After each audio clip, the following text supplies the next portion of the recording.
എടിയേ ഇതൊന്ന് അലക്കണം. ഇത് ചെയ്ത് തീർത്തിട്ട് ചെയ്തെന്നാ പോരെ? അത് മതി. അവിടെ എങ്ങാനും വെക്ക്. ചുമ്മാ സോപ്പൊടിയിൽ ഇട്ടിട്ട് വെറുതെ മുക്കിയും എടുത്താൽ പോരാ കേട്ടോ. നന്നായിട്ട് ഒരച്ചൊക്കെ ഒന്ന് കഴുകണേ. എന്നാ പിന്നെ നിങ്ങൾ തന്നെ പോയിട്ട് അലക്ക്. ഇനി അങ്ങനെ ഒലമ്പാനും കഴുകാനൊന്നും അറിയാമല്ലോ, അതുകൊണ്ടല്ലേ. ഇത്ര നാള് ഞാൻ അലക്കിയിട്ട് തന്നെയല്ലേ നിങ്ങൾ ഇട്ട് നടന്നേ? അതെ, ഈ കോളറിന്റെ ഭാഗത്തൊക്കെ അഴുക്കുണ്ടാവാറുണ്ട്. അപ്പൊ അത് കോളറിൽ തേക്കുന്ന ബ്രഷ് ഉണ്ട് അവിടെ, അത് വിട്ടിട്ട് നല്ല പോലെ ഇങ്ങനെ ഒരക്ക്. നീ അങ്ങനെ നല്ല പോലെ അങ്ങോട്ട് വരച്ചാ മതി. അല്ല, ഇപ്പൊ കോടതിയിലൊരു നിയമം വന്നായിരുന്നു. എന്ത് നിയമം? ജീവിത പങ്കാളി വേലക്കാരി അല്ല എന്നുള്ളത് അറിഞ്ഞില്ല? അങ്ങനെ വന്നല്ലേ?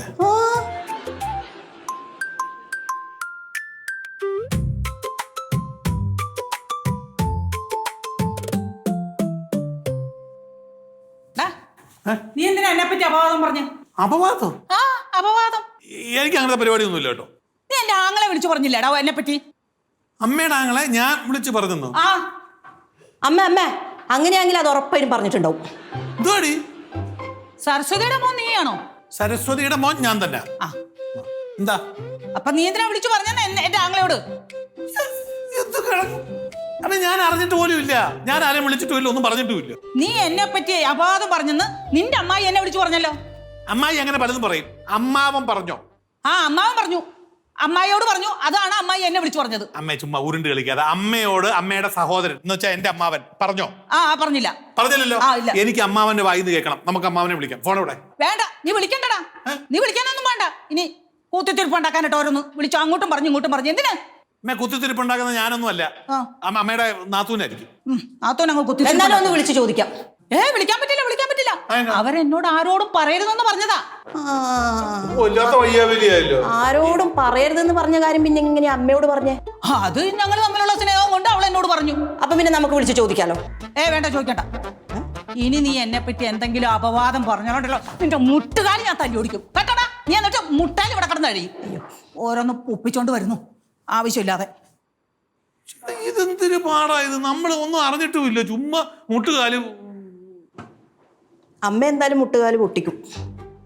പിന്നെ എന്നെ കുറിച്ച് അപവാദം പറഞ്ഞു കഴിഞ്ഞാൽ കയ്യും പോവും. പിന്നെ കയ്യും ഇല്ല കാലും ഇല്ലാണ്ട് ഇങ്ങനെ ഇരിക്കേണ്ടി വരും. എന്തോന്നാണ് ഇത്? വരുന്നവര് പോകുന്നവരൊക്കെ എന്റെ തലമ്മ കിട്ടു കയറുകയാണ്. ഞാനൊന്നും അറിഞ്ഞിട്ടുമില്ല. എടീ പുഷ്പേ, ഞാൻ നിന്നെ കുറിച്ചൊന്നും പറഞ്ഞിട്ടില്ല. നീ ഇതൊന്നും നനച്ചതാ. ഇവിടെ വച്ചിട്ടുണ്ടേ. അകത്തിരുന്നല്ലേ പെണ്ണുമ്പിളക്ക് പ്രശ്നമുള്ളൂ.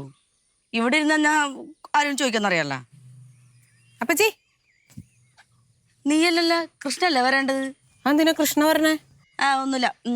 എന്തിനാന്ന്? ഈ അച്ഛന്റെ ചെറുപ്പത്തിലുള്ള സ്വഭാവം എങ്ങനെയായിരുന്നു?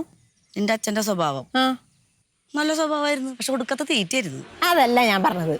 അച്ഛൻ ഈ അപവാദം പറഞ്ഞു നടക്കണ എന്തെങ്കിലും സ്വഭാവം ഉണ്ടായിരുന്നോ? അപവാദം പറഞ്ഞു നടക്കണ സ്വഭാവം അതൊന്നും ഉണ്ടായിരുന്നില്ല. പക്ഷെ നിന്റെ അമ്മയെ കെട്ടിയ ശേഷം ചെറുതായിട്ട് തുടങ്ങിയിട്ടുണ്ട്. എന്റെ അമ്മേനെ വെക്കേട്ടാറുണ്ടാട്ടാ. ഞാൻ പറയും, അതന്നെ ഉള്ളതുകൊണ്ടല്ലേ പറയണ്. നിങ്ങളുടെ പാരമ്പര്യത്തിൽ അല്ലെങ്കിൽ അപ്പച്ചിക്ക് അച്ഛമ്മയ്ക്കൊക്കെയാണ് ഈ അപവാദം പറഞ്ഞു നടക്കുന്ന സ്വഭാവം ഉള്ളത്. ഞങ്ങളുടെ പാരമ്പര്യത്തിൽ അങ്ങനെയാണെങ്കിൽ ഞങ്ങളുടെ പാരമ്പര്യം നിനക്കും കിട്ടില്ലേ? അപ്പൊ നിനക്ക് പ്ലസ് ആയിട്ട് നിന്റെ അമ്മയുടെ പരദൂഷണവും കിട്ടും. അപ്പൊ എങ്ങനെയുണ്ട്? അപ്പച്ചിക്ക് നീ ചൊറിഞ്ഞ സ്വഭാവം വന്നേ. ഞാൻ സ്വന്തമായിട്ട് വളം ഇട്ട് വളർത്തി വലുതാക്കിയതാ. നിനക്ക് കുറച്ച് വേണ? എനിക്ക് വേണ്ട. എന്തിനാണ് മോള് എഴുന്നള്ളിയത്? അപ്പച്ചി, അപ്പച്ചി എനിക്കൊരു സഹായം വേണം. നീ എന്തിനാ അപ്പച്ചിയുടെ സഹായം ചോദിക്കണേ? നീ എന്റെ അടുത്ത് ചോദിച്ചൂടെ? ചോദിക്കാൻ പറ്റിയ ഒരാള് അപ്പച്ചി സഹായിച്ചാ മതി. എന്റെ അടുത്ത് എന്നെ സഹായിക്കാത്ത ആരെയും ഞാൻ സഹായിക്കാറില്ല. എന്താ പച്ചി അങ്ങനത്തെ ഒരു ടോക്ക്? എനിക്കെന്തിനും ഗുണം വേണ്ടേ? അല്ലാണ്ട് ഞാൻ ഇനി പഠിക്ക് പോണ്. ഇങ്ങോട്ട് നോക്ക്. ഞാൻ സഹായിക്കും അപ്പച്ചിനെ. അപ്പച്ചി എന്ത് വേണമെങ്കിലും പറഞ്ഞാൽ ഞാൻ അത് ചെയ്യും. എന്നിട്ടാണ് ഹെഡ്സെറ്റ് തരാൻ പറഞ്ഞിട്ട് നീ തരാഞ്ഞത് എനിക്ക്? അതിപ്പോ അമ്മ പറഞ്ഞ എനിക്ക് കേൾക്കാണ്ടിരിക്കാൻ പറ്റുമോ? അപ്പൊ നീ ഒരു കാര്യം ചെയ്യും, അമ്മ പറഞ്ഞ് കേട്ടോണ്ടിരുന്നോ. എന്റെ സഹായം ഒന്നും വേണ്ടല്ലോ. അങ്ങനെ പറയല്ലേ. അപ്പച്ചി ഇങ്ങ് പറഞ്ഞു, ഞാൻ എന്ത് വേണമെങ്കിലും ചെയ്യും. ഹെഡ്സെറ്റ് എപ്പ വേണോ? ഇപ്പൊ ഞാൻ എടുത്തോണ്ട് വരാം. എടി, നിനക്ക് ഈ അപ്പച്ചിയോട് സഹായം ചോദിക്കാൻ നാണല്ലേടി? ചേച്ചി വാങ്ങിച്ചു തരും എനിക്ക് 5 സ്റ്റാർ ഹോട്ടലിൽ ജോലി. പിന്നെ 5 സ്റ്റാർ ഹോട്ടലിൽ ജോലി മേടിക്കാന്നുണ്ടെങ്കിൽ ഞാൻ എന്നേ രക്ഷപ്പെട്ടേനെ. എന്നാ പിന്നെ മിണ്ടാണ്ടിരി. അപ്പച്ചി പറ, അപ്പച്ചിക്ക് ഞാൻ എന്ത് സഹായം ചെയ്യണ്ടെന്ന്. ഞാൻ പറഞ്ഞു എന്ത് ചെയ്യൂല്ലേ? ഉറപ്പായിട്ടും. നിന്നെ കൊണ്ട് കൊറേ കാര്യങ്ങൾ ചെയ്യാണ്ട്. എന്നാ പിന്നെ എന്റെ കൂടെ നിൽക്കല്ലേ? പിന്നെ അല്ലാണ്ട് വാ. എന്നാ വാ പോവാ. ഇങ്ങോട്ട് വാ, എങ്ങോട്ട് ഒരിക്കല്ലേ, ഇങ്ങോട്ട് വാ. അവിടെ ഇരുന്നോ.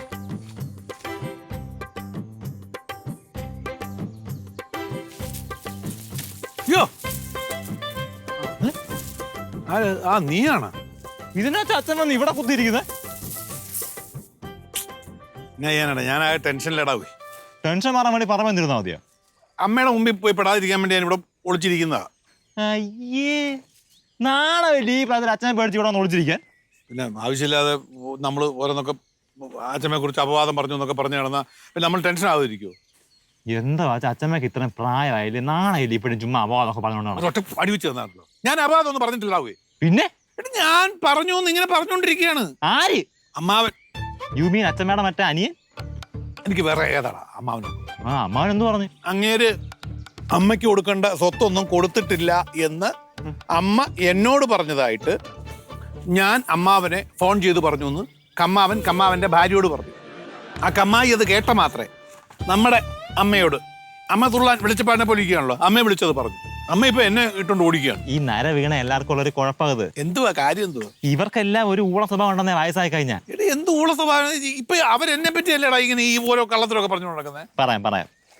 ഫോർ എക്സാമ്പിൾ, ഇപ്പൊ നിങ്ങളെ തമ്മിൽ അടി ഉണ്ടായി, അമ്മാവനും അച്ഛനും തമ്മിൽ. അമ്മാവൻ തോറ്റു. അപ്പൊ അമ്മാവൻ എന്തോ ചെയ്യും? വാശി തീർക്കാൻ വേണ്ടി ഇങ്ങനെ ഓരോ അബോധം അച്ഛനെ പറ്റി അങ്ങ് പറയും. അപ്പൊ അങ്ങനൊരു സുഖം. വയസ്സായ എല്ലാം ഇങ്ങനെ. അപ്പൊ എന്നെ പറ്റിയാ ഇവരെല്ലാം കൂടെ അപവാദം പറഞ്ഞോണ്ടിരിക്കുന്നത്. നമ്മളെ കാര്യം. പക്ഷേ ഒരു ചൂണ്ട ഉണ്ട് അവിടെ. എന്തോന്ന് ചൂണ്ട? ഇപ്പൊ അച്ഛൻ ഇവിടെ വന്നിരിക്കുന്നല്ലേ ഉള്ളൂ. അമ്മാവന് വേണ്ടത് അച്ഛൻ ഇതും കൊണ്ട് അച്ഛമ്മയുടെ അടുത്ത് ഒരു അടിയുണ്ടാ. അതായത് അച്ഛനോട് പറയും അമ്മ ഇങ്ങനെ അമ്മാവൻ പറഞ്ഞു. അപ്പൊ അച്ഛമ്മ അറിയും, അച്ഛമ്മ അമ്മായിയെ വിളിക്കും, അമ്മായി തിരിച്ചു വിളിക്കും, ഇവിടെ കിടന്ന് അടിയും ബഹളമായി. അപ്പൊ ആര് ജയിച്ചു? അമ്മാവൻ ജയിച്ചു. അപ്പൊ ഇത് അച്ഛമ്മ അറിഞ്ഞില്ലെങ്കിൽ ആര് ജയിച്ചു? നമ്മൾ ജയിച്ചു. അങ്ങയുടെ പ്ലാൻ പടക്കം ചീറ്റിപ്പോയി. ഇപ്പൊ ഈ അമ്മയുടെ രക്ഷപ്പെടാൻ ഞാൻ എന്തോ ഇവിടെ. അതാ പറഞ്ഞു, ഇപ്പൊ ഇങ്ങനെയൊക്കെ പാത്ത് നടന്നു അച്ഛമ്മയുടെ മുന്നിൽ പറയണ്ട. പെട്ട അച്ഛമ്മ അതും കൂടെ നടപ്പുണ്ടോ അവിടെ? അപ്പൊ ഇത് അമ്മയോട് ചോദിക്കാൻ വേണ്ടേ? അറിഞ്ഞതായിട്ട് വായിക്കണ്ട, ഇങ്ങനെ നടന്നാ മതി. അത് ഞാൻ പറഞ്ഞില്ല, എന്താ അമ്മാവൻ ഏത് അമ്മാവൻ ഇങ്ങനെ നടന്നാ മതി. ഉറപ്പാണ്? നീ പറയണ കേട്ടോ അവസാനം ഞാൻ പോയി വല്ല വെട്ടിലും വീഴരുത്. എന്തോ അച്ഛാ പറയുന്നേ? ഇത് അറിഞ്ഞായിട്ട് വായിച്ചാ പിന്നെ അടുത്ത അടി വീട്ടിലുണ്ടാവൂലേ? അമ്മാവന് വേറെ പണിയൊന്നുമില്ല. അയ്യേ, നീ കാര്യമായിട്ടാണല്ലോ അല്ലേ ഇതെല്ലാം പറഞ്ഞു? നമ്മളങ്ങ് ഇതിലെ കൂടെ അങ്ങ് വിടുക, റിയാക്ട് ചെയ്യാൻ നിൽക്കണ്ട, അത്രേ ഉള്ളൂ. Idea. Good boy. Okay, thank you. Good boy. By.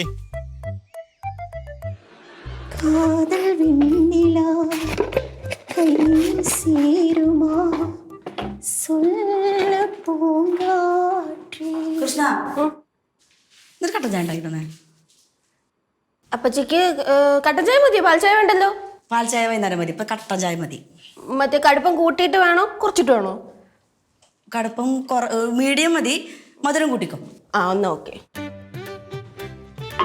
അല്ല, എന്താ പരിപാടി മോളെ? എന്താ പരിപാടി?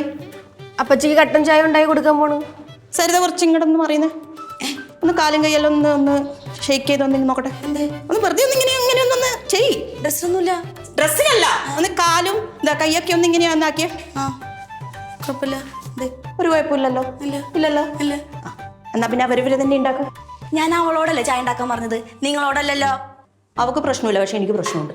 നിനക്ക് പ്രശ്നമുണ്ടോടി? എനിക്ക് പ്രശ്നമൊന്നുമില്ല. പിന്നെന്താണ്? ചായപ്പൊടിയും പഞ്ചസാരയും ഇല്ല, അതാ പ്രശ്നം. അവിടെ ഇരിപ്പുണ്ട് ചായപ്പൊടി പഞ്ചസാരയും. കണ്ട, പിള്ള മനസ്സിൽ കള്ളമില്ല. ചായ ഉണ്ടാക്കും മുത്തേ. നീ ഉണ്ടാക്കൂടി? ഉണ്ടാക്കും. വെള്ളം പിന്നെ ഉണ്ടാക്കി തരാം. പിന്നെ 5 സ്റ്റാർ റേറ്റിംഗ് ഒക്കെ. ഞാൻ ഉണ്ടാക്കി തരാം എന്റെ പൊന്നോ. എന്നാ അത് നിങ്ങൾ അറിയണ്ട. അല്ല, ഈ വീട്ടിൽ നടക്കുന്ന കാര്യം ഞാൻ അറിയണ്ടേ? എല്ലാ കാര്യങ്ങളും അറിയുന്നുണ്ടോ? പിന്നെ അറിയണ്ടേ? നീ ചായ ഉണ്ടാക്കും മോളെ, അത് ഗുണാന്ന് പറഞ്ഞോണ്ടിരിക്കും. ഒരു ഗ്ലാസ് മതി. കൃഷ്ണ, എന്താ കാര്യം? എന്നാ ഒന്നും ഇല്ല അമ്മ, ഞാൻ പിന്നെയാണ് പറയാം. അപ്പൊ നീ എന്നോട് പറയത്തില്ല? ചേടാ, അമ്മയ്ക്ക് എല്ലാ കാര്യങ്ങളും അറിയണോ? ഇനി നീ അമ്മ കുമ്മാന്ന് വിളിച്ചിട്ട് വാ. ഞാൻ വരാം. വരാൻ പാടില്ല എന്നാ പറഞ്ഞത്. എന്നാ വരണില്ല. മോള് ചായ ഉണ്ടാക്കിക്ക. അതെ, അല്ലെ ചായ വേണ്ട, മൂട് പോയി, പിന്നെ കുടിക്കാം. ശരി, ജോലി കിട്ടിക്കോട്ടെ, ഞാൻ ഉണ്ടാക്കി തരുന്നുണ്ട്. എടാ മേടക്കൂട്ട, അങ്ങനെ പറഞ്ഞാൽ എങ്ങനെ ശരിയാവും? നീ എന്തെങ്കിലുമൊക്കെ പറഞ്ഞു എന്തെങ്കിലും ഉടായി പറക്ക്. നീ അയാളെ കൊണ്ട് സമ്മതിപ്പിക്കണം. ഡാളി, അത് എങ്ങനെയെങ്കിലും കച്ചവടം അടിച്ച് പോയില്ലെങ്കിൽ നമ്മുടെ പോക്കറ്റൊക്കെ കാലിയാണേ. ഉടായി പിന്നെ നിന്നെ പഠിപ്പിച്ചു തരേണ്ട കാര്യമൊന്നും ഇല്ലല്ലോ മച്ചാ. അയ്യോ, അതിന്റെ സൃഷ്ടികർത്താവല്ലേ നീ. അത് ചെയ്യണം, ചെയ്തേ പറ്റൂ കേട്ടോ. എന്തുടായ്പായാലും വേണ്ടിയില്ല, എന്നിട്ട് വിളിക്കണം എന്നെ. എന്ത് ശരിയാക്കണ കാര്യാച്ച പറഞ്ഞോണ്ടിരിക്കണേ? എന്റെ കുഞ്ഞെ ഒരു പുതിയ വണ്ടി കച്ചവടത്തിന് വന്നിട്ടുണ്ട്. അത്യാവശ്യം കുഴപ്പമില്ലാത്ത കാറാണ്. അത് മേടിക്കാൻ ഒരാൾ തയ്യാറുമാണ്. അയാൾ 4 ലക്ഷം രൂപ വില പറഞ്ഞു. ഈ വില പറഞ്ഞത് എങ്ങനെയോ വിൽക്കാൻ നിൽക്കുന്നവൻ അറിഞ്ഞു. അവൻ ഉടനെ പറയാണ്, പഴയ വിലയ്ക്കൊന്നും ഞാൻ കൊടുക്കത്തില്ല, 4,45,000 രൂപ ഉണ്ടല്ലേ കൊടുക്കുള്ളൂ. ഞാൻ വേണുകുട്ടനെ വിളിച്ച് പറയാറ്, എന്തെങ്കിലും ഉടായി പറക്കി ഒന്ന് സോപ്പിട്ട് അവിടെ ഇവിടെയൊക്കെ എന്തെങ്കിലുമൊക്കെ ഒന്ന് പറഞ്ഞ് മനസ്സിലാക്കി ചെയ്യും. 4 രൂപയ്ക്ക് വിറ്റാ നമ്മുടെ പൈസ ഇരിക്കുമല്ലോ എന്ന് പറഞ്ഞ സിമ്പിൾ അല്ലേ? അതിനെന്തേലും കേടോ തട്ടോ മുട്ടോ ചട്ടക്കിണ്ടെന്ന് പറഞ്ഞാൽ മതി. ഇത് മനുഷ്യരെ തട്ടം മുട്ട് ചട്ടം എന്നൊക്കെ പറയാനായിട്ട്. അല്ല എന്തെങ്കിലും കേടൊക്കെ ഉണ്ടെന്ന് പറഞ്ഞു കഴിഞ്ഞാ മുട്ട് ഇടിയൊക്കെ കിട്ടിയിട്ടുണ്ടെന്ന് പറഞ്ഞാ നമ്മുടെ കച്ചവടം ജെനുവിൻ കച്ചവടമാണ്. അതിനകത്ത് ഈ ആവശ്യമില്ലാത്ത ഗിമിക്സ് ഒന്നും കാണിച്ച് കള്ളത്തരമൊന്നും പറയുന്ന പരിപാടി നമുക്കില്ല. അച്ഛൻ എന്നിട്ട് അപവാദമൊക്കെ പറഞ്ഞോണ്ട് നടക്കണ്ടല്ലോ. അച്ഛൻ എന്തോ അപവാദം പറഞ്ഞത്? അച്ഛമ്മേനെ പറ്റി ഞാൻ ഇന്ന് വരെ എന്റെ ജീവിതത്തിൽ ഒരു അപവാദം ആരെക്കുറിച്ചും പറഞ്ഞിട്ടില്ല. എന്റെ അച്ഛനാണ് സത്യം, ഞാൻ അപവാദം പറഞ്ഞിട്ടില്ല. അച്ഛൻ തെറ്റൊന്നും ചെയ്തല്ലെങ്കിൽ അച്ഛൻ അമ്മാവനെ വിളിച്ച് ചോദിക്കേ. അതെങ്ങനെയാ മോളെ? അമ്മയല്ലേ ഇതിനിടയിൽ നിൽക്കുന്നത്. ഞാൻ ഇനി അമ്മാവനെ വിളിച്ച് ചോദിച്ചു കഴിഞ്ഞാൽ അമ്മാവൻ അമ്മയെ കള്ളിയായിട്ട് കാണത്തില്ലേ? അതെങ്ങനെയാ അച്ഛാ? അമ്മാവൻ ആരോടും പറയരുതെന്ന് പറഞ്ഞ കാര്യം അമ്മായി അച്ഛമ്മോട് പറഞ്ഞില്ലേ? അച്ഛമ്മ അച്ഛനോട് പറഞ്ഞില്ലേ? പിന്നെ അച്ഛന് ചോദിക്കണേനത് കുഴപ്പം? കുഴപ്പമൊന്നുമില്ല അല്ലേ? ഒരു കുഴപ്പമില്ല. വിളിച്ചു ചോദിക്കാം. പിന്നെ ചോദിക്കണം. നമ്മളെന്തിനാ വെറുതെ കള്ളനായിട്ടിരിക്കേണ്ട കാര്യം എന്തോ അല്ലേ? ഇരിക്കേണ്ട കാര്യമില്ല. ഞാൻ വിളിക്കട്ടെ? പിന്നെ വിളിക്കണം.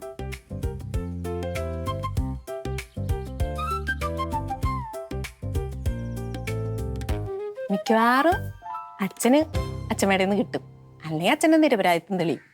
എടി, നിന്റെ ഹോട്ടൽ തുടങ്ങാറായില്ലേ? 5 star hotel. ആ, ഞാന്ന് പറഞ്ഞില്ലേ എൻ്റെ ചേട്ടൻ്റെ മോളുടെ കാര്യം. ആ, അത്ര സ്മാർട്ടൊന്നുമല്ല. എന്നാ ശരി, നാളെ ഞാൻ ഇന്റർവ്യൂവിന് പറഞ്ഞു കൊടുത്തേ. ആ, വിടാം. 10 മണിക്കാ? ഓ ഓ, ശരി ഇടി, എന്നാ ഓക്കെ, ശരി. സെറ്റായ സെറ്റ്. അപ്പൊ ചിന്തിനെ ഞാൻ സ്മാർട്ട് അല്ലാന്ന് പറഞ്ഞത്? നീ എൻ്റെ അത്ര സ്മാർട്ട് അല്ലാന്ന് ഉദ്ദേശിച്ചേ? അതെന്തിനാ അങ്ങനെ പറയാൻ പോയത്? എൻ്റെ അത്ര സ്മാർട്ട് അല്ലല്ലോ. ഞാൻ അപ്പച്ചീനേക്കാൾ സ്മാർട്ട് ആണെന്നായിരുന്നു പറയേണ്ടത്. ഒരു കാര്യം ചെയ്യാം, ഓവർ സ്മാർട്ടാന്ന് വിളിച്ചു പറയാം. എന്റെ പൊന്നെ, ഒന്നും പറയണ്ട ഇനി, അത്ര മതി. ആ, അത് മതി. പിന്നെ അപ്പച്ചി, എനിക്ക് എത്ര സാലറി ഉണ്ടാവും? ഒരു 50,000 ഒക്കെ ഉണ്ടാവോ? ചിലപ്പോ 1 ലക്ഷം ഉണ്ടാവും. എന്റെ പൊന്നി പോളിച്ച്. പിന്നെ എനിക്ക് പ്രത്യേകിച്ച് പണിയൊന്നും അങ്ങനെ ചെയ്യേണ്ടി വരില്ലായിരിക്കും. ഏയ്, കാര്യമായിട്ട് പണിയൊന്നും ഉണ്ടാവില്ല. വെറുതെ അവിടെ ഇവിടെ നോക്കി നടന്നാൽ മതിയാവും. ചക്കര എനിക്ക് അറിയായിരുന്നു എനിക്ക് സക്കടിപ്പിച്ച് തരുമോന്ന്. പിന്നല്ല. ഹലോ മക്കളെ, നീ എന്തിനാ ഏത് നേരം ഇവിടെ പുറകെ നടക്കുന്നേ? ചേച്ചി, അവൾക്ക് എന്നെ ഭയങ്കര ഇഷ്ടമാണ്, അതുകൊണ്ടാണ് എന്റെ പിന്നാലെ നടക്കുന്നത്. ആ, എനിക്ക് അപ്പച്ചീനെ ഭയങ്കര ഇഷ്ടമാ. അപ്പൊ നിനക്ക് എന്നെ ഇഷ്ടമല്ലേ? അമ്മേനെ ഇഷ്ടമല്ലാണ്ട് പിന്നെ എനിക്ക് അമ്മേനെ ഭയങ്കര ഇഷ്ടമാ. എന്നാ വാ, നമുക്ക് ചെടി നനക്കാലോ. ആ വാ, കമ്മ. ഹലോ ഹലോ, എവിടെ പോണ്? അവിടേക്ക്. നീ എനിക്കൊരു പ്രത്യേകതര ഫേഷ്യൽ ഇട്ട് തരാന്ന് പറഞ്ഞില്ലേ? അത് ചെടി നനച്ചിട്ട് പോരെ? അല്ല, എനിക്ക് ഇപ്പൊ ഇടണം. ഇപ്പൊ തന്നെ വേണല്ലേ? ആ, ഉണ്ട്, വേണം. അമ്മ, ഞാൻ ഫേഷ്യൽ ചെയ്തിട്ട് ചെടി നനയ്ക്കാം. എന്ത് ഫേഷ്യല്? അങ്ങനെ ഫേഷ്യലൊന്നും ചെയ്യണ്ട. നിങ്ങടെ വന്നേ. അയ്യോ അയ്യോ, അപ്പച്ചി പറയണ കേൾക്കാണ്ടിരിക്കാൻ പറ്റില്ല. നിനക്ക് ചെടി വേണോ ഫേഷ്യൽ വേണോ? ഫേഷ്യൽ മതി, ഫേഷ്യൽ മതി. ഞാൻ പിന്നെ ചെടി നനയ്ക്കാം. അങ്ങനെ അവള് പറയുന്നത് കേട്ടിട്ട് നീ എനിക്ക് ചെടി നനച്ച് തരണ്ട, ഞാൻ തന്നെ ചെയ്തോളാം. ഇനി ഞാൻ ചെടിയിൽ തൊട്ടു പോകാൻ പാടില്ല. ആ, കുഴപ്പമില്ല. അപ്പച്ചി വാ, അപ്പച്ചി നമുക്ക് ഫേഷ്യലൊക്കെ ചെയ്യാം. ആര്? നീയാ? പോടി അവിടുന്ന്. ജോലിന്ന് കിട്ടിക്കോട്ടെ, ഞാൻ തരുന്നുണ്ട് കാന്താരി ഫേഷ്യൽ. മറഞ്ഞിരുന്നാലും മനസ്സിന്റെ കണ്ണിൽ നിഴലായി വിരിയുന്നു. എടാ പ്രകാശ, നീ എന്നെ ചതിച്ചില്ലടാ. എന്നാ അമ്മയെ പറയുന്നത്? കുറച്ചു മുമ്പേ അമ്മ പറഞ്ഞു ഞാൻ അമ്മയെ കുറിച്ച് അപവാദം പറഞ്ഞുകൊണ്ടിരിക്കുക. ഇപ്പൊ പറയുന്നു ചതിക്കുന്നു. എന്നാ സംഭവം? നിന്നോട് അമ്മാവനെ വിളിക്കരുതെന്ന് ഞാൻ പറഞ്ഞല്ലടാ. ഇരിക്ക്, സമാധാനത്തിൽ പറയാം. അവിടെ ഇരി. ആ, ഇരുന്നോളാം. നീ പറ, കാര്യം പറ. ഞാൻ അമ്മാവനെ വിളിച്ച കാര്യം അമ്മ എങ്ങനെ അറിഞ്ഞു? അമ്മായി എന്നെ വിളിച്ചിരുന്നു. എന്തിനാ അമ്മാവനും അമ്മായി അങ്ങനെ വിളിച്ച കാര്യം ആരോടും പറയരുത്, ഞാൻ അങ്ങനോട് പറഞ്ഞിരുന്നതാ. എന്തിനാടാ കുഞ്ഞ നീ ഇതൊക്കെ പറഞ്ഞു അമ്മാവനെ കുത്തിത്തിരിപ്പിക്കാൻ നോക്കിയത്? എന്തിനാ? അമ്മ ഇത് എന്തെറിഞ്ഞിട്ട് അമ്മ പറയുന്നത്? ഞാൻ അമ്മാവനെ വിളിച്ച് ഒരു കാര്യവും പറഞ്ഞിട്ടില്ല. അമ്മാവനെ വിളിച്ച് പറഞ്ഞ് കുത്തിത്തിരിപ്പൊക്കെ ഉണ്ടാക്കിയത് വേറെ ചില ആൾക്കാരൊക്കെയാ. ആരാ കുത്തിത്തിരിപ്പ് ഉണ്ടാക്കിയത്? എങ്ങനെ പറയാനാ? എന്റെ രക്തത്തിൽ തുറന്ന സാധനമായിപ്പോയി. ആര്? വേറെ ആരാ? സഞ്ജു. സഞ്ജു എന്തിനാടാ നമ്മളെ തമ്മിൽ കുത്തിത്തിരിപ്പ് ഉണ്ടാക്കുന്നത്? അവനോട് ചോദിക്കണം, നല്ല അറിയാൻ പറ്റുള്ളൂ. അവന് തോന്നിയ പോലെയല്ലേ അവൻ ഓരോന്ന് ചെയ്തു കൂട്ടുന്നത്. പിന്നെ സഞ്ജു അങ്ങനൊന്നും പറയില്ല, നീ വെറുതെ പറയുന്ന. ഇതാ നിങ്ങളുടെയൊക്കെ കുഴപ്പം. അവൻ എന്ത് തെറ്റ് ചെയ്തിട്ട് വന്നാലും അവനെ അങ്ങോട്ട് സപ്പോർട്ട് ചെയ്തോണം. ഞാൻ പറയണ അങ്ങോട്ട് മുഴുവൻ കേൾക്കണം, ഇങ്ങോട്ടൊന്നും വിട്ടു. ആ, പറ അങ്ങോട്ട്.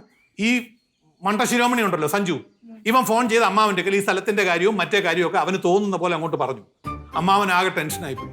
അമ്മാവൻ പ്രതീക്ഷിക്കുന്നില്ല ഇങ്ങനത്തെ ഒരു വിളിയും പറച്ചിലും ഒന്നും. അമ്മാവൻ ചാടി കയറി ഫോൺ വെച്ചിട്ട് അമ്മായിടുക്ക് ചെന്നിട്ട് പറഞ്ഞു, എടീ ഇങ്ങനെയാണ് അവിടുന്ന് ഈ സരസ്വതിയുടെ മകൻ വിളിച്ചു പറഞ്ഞു. അമ്മാവൻ പേര് മറന്നുപോയതാ. അതൊന്നും അല്ല എന്നോട് അവള് പിന്നെ വിളിച്ചു പറഞ്ഞ എന്നാന്ന് വെച്ച് കഴിഞ്ഞാൽ സരസ്വതിയുടെ മോൻ പറഞ്ഞെന്ന് തന്നെ പറഞ്ഞതാ. കേൾക്കാമോ അങ്ങോട്ട്? പറങ്ങോട്ട്. അമ്മാവനോട് സംസാരിച്ചില്ലല്ലോ ഇതുവരെ? ഇല്ലല്ലോ. ഇല്ല. ഞാൻ അമ്മാവനോട് സംസാരിച്ചു. എന്നോട് അമ്മാവൻ പറഞ്ഞ കാര്യമാണ് ഞാൻ ഈ പറയുന്നത്. അങ്ങോട്ട് വിശ്വസിച്ചാൽ മതി. ഇവന്റെ പേര് മറന്നുപോയി. അവനോട് സരസ്വതിയുടെ മോൻ വിളിച്ച് ഇങ്ങനെ പറഞ്ഞു, അമ്മായിയോട് പറഞ്ഞു. അതാണ് അമ്മ ഉടനെ അമ്മായി വിളിച്ചിട്ട് എടി സരസ്വതിയുടെ മോൻ വിളിച്ച് പറഞ്ഞു എന്ന് പറഞ്ഞത്. അപ്പൊ എന്റെ മോനല്ല ഇതൊന്നും പറഞ്ഞത്. ഞാൻ ചിന്തിക്കാത്ത കാര്യമൊക്കെ അല്ലേ ഇത്? എടാ സഞ്ജു, അവൻ എന്നിട്ട് എവിടെയാടാ? അവനെവിടെയും കാണുന്നില്ല. ഞാൻ ഇവിടെ ഒക്കെ നോക്കി. അവനെ എങ്ങോട്ട് പോയിരിക്കുക, സർക്കിട്ടിന് പോയിരിക്കുക. അവനെ കണ്ട അപ്പൊ ഞാൻ നിനക്ക് പിടിച്ചുതരാം. നീ അവനെ നന്നായിട്ട് പൂശണം. അവനെ നന്നായിട്ട് പൂശിയല്ല, അവനെ ഇന്ന് ഞാൻ ഒറ്റയ്ക്കകത്ത് കയറ്റുകയല്ല. പിന്നെ നമ്മുടെ കുടുംബം നമ്മൾ തെറ്റിക്കാൻ നോക്കൂല്ലേ ചെറുക്കൻ? മുട്ടനൊക്കെ വിരിഞ്ഞില്ല അതിനു മുമ്പ്. ഇനി സപ്പോർട്ട് ചെയ്യട്ടോ. ഞാൻ ഒന്നും പറയാനില്ല എന്റെ പൊന്നോ. ഇനി എന്റെ വായി നിന്നൊന്നും പറഞ്ഞോട്ടെ. എന്റെ നേരം നീ മെക്കിട്ട് കയറണ്ട. ഞാനൊന്ന് നോക്കട്ടെ അവൻ അവിടെ പറഞ്ഞാലും ഉണ്ടെന്നു. പോയി നോക്കിക്കൊണ്ടുവാ. നീ വളർത്തിയതല്ലടാ, പിന്നെ എങ്ങനെയാടാ അങ്ങനെ ആവാതിരിക്കുന്നത്? നിന്റെ അല്ലേ വിത്ത് ആ പുഷ്പയുടെ. ഇതാണ് എത്ര അടി കിട്ടിയാലും പഠിക്കുകയല്ല. പിന്നെയും മഞ്ഞേ തേനെ എന്നിട്ട് പാരയെല്ലാം വാങ്ങിച്ചു പിടിച്ചു. കുടുംബമേ കുഴപ്പം. ഈ അമ്മാവൻ എന്തിനു നാണം കെട്ടവനാ? എന്തെങ്കിലും അങ്ങോട്ട് പറഞ്ഞിട്ട് പുറത്ത് പറയരുതെന്ന് പറഞ്ഞാൽ ഉടനെ പോയി പോയി ഭാര്യ എടുത്ത് പോയി എഴുന്നള്ളിച്ചു. നാണം കെട്ട മനുഷ്യൻ. എല്ലാം കണക്കാ. അമ്മയും കണക്കാ, അമ്മയുടെ ആങ്ങളെയും കണക്കാ, എല്ലാവരും. ഞാനല്ല അവളമ്മ. അപ്പം ഞാൻ പറയുന്നതല്ല അവൾ അനുസരിക്കേണ്ടത്. ഒരു സരിത പറയുന്നത് അനുസരിക്കാൻ നിൽക്കുന്നു. ഞാൻ കാണിച്ചു കൊടുക്കാം. ഞാനാണോ വലുത്, സരിതയാണോ വലുതെന്ന്? പുഷ്പേ, എടി എന്റെ അമ്മാവനൊരു തീരുമാനം കേട്ടോ. ഒരു കോമഡി കേൾക്കണോ നിനക്ക്? എനിക്ക് നിങ്ങളെ കോമഡി ഒന്നും കേൾക്കണ്ട. നീ എന്തോ ട്രാജഡിയിലാണല്ലോ. ട്രാജഡിയിൽ ആയിട്ടില്ലെങ്കിലേ അത്ഭുതമുള്ളൂ. അയ്യോ, നിങ്ങളെ ഇളയ മോളുണ്ടല്ലോ, അവളാ ഇതിന് കാരണം. അവളെന്ത് ചെയ്ത്? അത് അവളോട് തന്നെ ചോദിക്ക്. വിളിച്ചിട്ട് വിളിക്കാൻ പറ്റുന്നില്ലേ? എന്നാ വിളിക്ക്. കൃഷ്ണേ, മക്കളെ, കൃഷ്ണോ. മക്കളെ, നീ എന്തിനാ നിന്റെ അമ്മയെ ട്രാജഡിയിലാക്കിയത്? ട്രാജഡിയോ? അച്ഛൻ എന്തോന്നൊക്കെ പറയണത്? ഒരു ശോകമായിട്ടിരിക്കുന്നത് എന്തുവാന്ന് അറിഞ്ഞൂടാ. നീയാ കാരണമെന്നാ പറയുന്നത്. എടി ഞാൻ നിന്റെ ആരാ? അമ്മ എന്റെ അമ്മൂമ്മയാ. കേട്ടില്ലേ? ചെവി തുറന്ന് കേട്ടാ നിങ്ങള്? എടി അതൊരു തമാശ പറഞ്ഞതല്ലേ. മക്കളെ, കൃത്യമായിട്ട് അമ്മയെന്ന് തന്നെ പറഞ്ഞേക്കണം കേട്ടോ. എന്റെ പൊന്നമ്മ, അമ്മ എന്റെ അമ്മയാ, വേറെ ആരാ? എന്നാ അതിരിക്കട്ടെ. സരിത നിന്റെ ആരാ? സരിതപ്പച്ചി എന്റെ മോളാ. അതിനവിടെ ഞാൻ കുറ്റം പറയത്തില്ല. നീ ചുമ്മാ അമ്മ ആരാ, ഞാൻ ആരാ, അപ്പച്ചി ആരാന്നൊക്കെ ചോദിച്ചാൽ അവര് കളിയാ. ഇവളെ നീയല്ലേ ഇപ്പൊ കളിയാക്കുന്നത്? എന്തുവാ? എനിക്കറിയാമോ ആരെയാ കളിയാക്കുന്നതെന്ന് ഞാൻ നിങ്ങൾക്ക് ഇപ്പൊ കാണിച്ചു തരാം. എടി നീ ഞാൻ പറയുന്നത് അനുസരിക്കോ അതോ സരിത പറയുന്നത് അനുസരിക്കോ? അതിവള് നീ പറയുന്നത് അനുസരിക്കും. നീ അല്ലേ അമ്മ? അവള് പറയട്ടെ. പറയടി. ഈ ഒരു പ്രത്യേക സാഹചര്യത്തിൽ എനിക്ക് അപ്പച്ചീനനുസരിച്ചേ പറ്റത്തുള്ളൂ. കേട്ടല്ലോ? അതെന്തോ മക്കളെ അങ്ങനെ? പിന്നെ 50,000 രൂപയുടെ സാലറി ഉള്ള ജോലി അപ്പച്ചി തരാന്ന് പറഞ്ഞു കഴിഞ്ഞാൽ പിന്നെ എനിക്ക് അനുസരിക്കാണ്ടിരിക്കാൻ പറ്റുമോ? 50,000 രൂപ സാലറിയോ? അതിന് അമ്മ പറയുന്നത് കേൾക്കണ്ടാതെ എവിടെയെങ്കിലും എഴുതി വെച്ചിട്ടുണ്ടാ? ഇനി 50,000 രൂപ സാലറി കിട്ടുമെന്നുണ്ടെങ്കിൽ ഈ അച്ഛൻ പറയുന്നത് അനുസരിക്കണ്ട, അമ്മ പറയുന്നത് അനുസരിക്കണ്ട, അപ്പച്ചി പറയുന്നത് നീ അനുസരിച്ചാ മതി. 50,000 രൂപ വെറും കണക്കാ. 1,00,000 രൂപ വരുമോന്നാ പറഞ്ഞത്. അയ്യോ, ഞങ്ങൾ ആരും പറയുന്നത് ഒന്നും നീ കേൾക്കണ്ട, അപ്പച്ചി പറയുന്നത് കേട്ടാ മതി. അല്ല, നീ ഞാൻ പറയുന്നതാ കേൾക്കേണ്ടത്. എന്തോ അമ്മ ഇത്? അച്ഛാ എനിക്ക് അങ്ങനെ പറ്റത്തില്ല അച്ഛാ. അമ്മ പറയണ കേട്ട് കഴിഞ്ഞാൽ എനിക്ക് അപ്പച്ചി പറയണ കേൾക്കാൻ പറ്റില്ല. അപ്പച്ചി പറയണ കേട്ട് കഴിഞ്ഞാൽ അമ്മ പറയണ കേൾക്കാൻ പറ്റത്തില്ല. ഒന്നും നടക്കത്തില്ലേ? 1,00,000 രൂപ സാലറി കിട്ടുമെങ്കിൽ ഇവിടെ അപ്പച്ചി പറയുന്നത് കേട്ടാ മതി. അതല്ലേ ഞാൻ ചെയ്തോണ്ടിരിക്കുന്നത്. എന്താ നീ പിള്ളേരെ ചുമ്മാ ഒരു വട്ടാക്കല്ലേ. പിന്നെ ഒരു കാര്യം, നാളെ എന്റെ കൂടെ ഇന്റർവ്യൂവിന് വരണേ. ഈ 1,00,000 രൂപ സാലറി കിട്ടുന്ന ജോലിക്ക് അച്ഛനെ ഇന്റർവ്യൂ? അച്ഛന്റെ ഇന്റർവ്യൂ ഞാനല്ല, അച്ഛന്റെ കൂടെ വരണേന്ന്. അതച്ഛൻ കൂടെ വരുമല്ലോ, മക്കളുടെ കൂടെ അച്ഛൻ വരുമോ? ആരും വരുന്നില്ല. അങ്ങനൊന്നും പറഞ്ഞാൽ പറ്റത്തില്ല. കൊച്ചിനൊരു ആവശ്യം വന്നാൽ കൊച്ചിന്റെ കൂടെ ഞാൻ പോകണ്ട. എന്തോന്നത്? അമ്മയ്ക്ക് എന്തോ പ്രശ്നം? കലി ബാധിച്ചോ? അല്ല, ഇതിലും വലിയ ജോലി കിട്ടിക്കഴിഞ്ഞാൽ അമ്മയെ കൊണ്ട് കളയണം എന്ന് പറഞ്ഞാൽ നീ കൊണ്ടുപോയി കളയോടി. സൂപ്പർ. മക്കളെ, നീ ഈ കേസിൽ അപ്പച്ചി അനുസരിച്ചോ, ബാക്കിയുള്ള കേസിലൊക്കെ അമ്മ പറയുന്നത് കേട്ടോണം കേട്ടോ. ശരി, ആയിക്കോട്ടെ. ഞാൻ അമ്മേനെ വേണമെങ്കിൽ അനുസരിക്കാം. 50,000 രൂപയുള്ള സാലറിയുള്ള വേറെ ജോലി എനിക്ക് കണ്ടുപിടിച്ച് തരൂ. പറ്റൂ? ഇല്ല. അതുകൊണ്ട് എനിക്ക് അപ്പച്ചീനെ അനുസരിച്ചല്ലേ പറ്റത്തുള്ളൂ. എടി നമ്മുടെ കൊച്ചല്ലേ, നീ ഒന്ന് തണുക്ക്. അപ്പൊ നമ്മൾ നാളെ ഇന്റർവ്യൂവിന് പോകുന്നു. എടാ പ്രകാശ, ഓടുവാടാ. ദേ അവൻ ഇവിടെ ഉണ്ട്, ഇങ്ങോട്ട് ഓടുവാ. ഇവിടുത്തെ പ്രശ്നം സോൾവ് ആയപ്പം അവിടെ അടുത്ത പ്രശ്നം ഞാൻ അതൊന്ന് പോയി സോൾവ് ചെയ്യണ്ടേ. നിങ്ങൾ അമ്മയും മോളും തമ്മിൽ അങ്ങോട്ട് സ്നേഹിക്കും.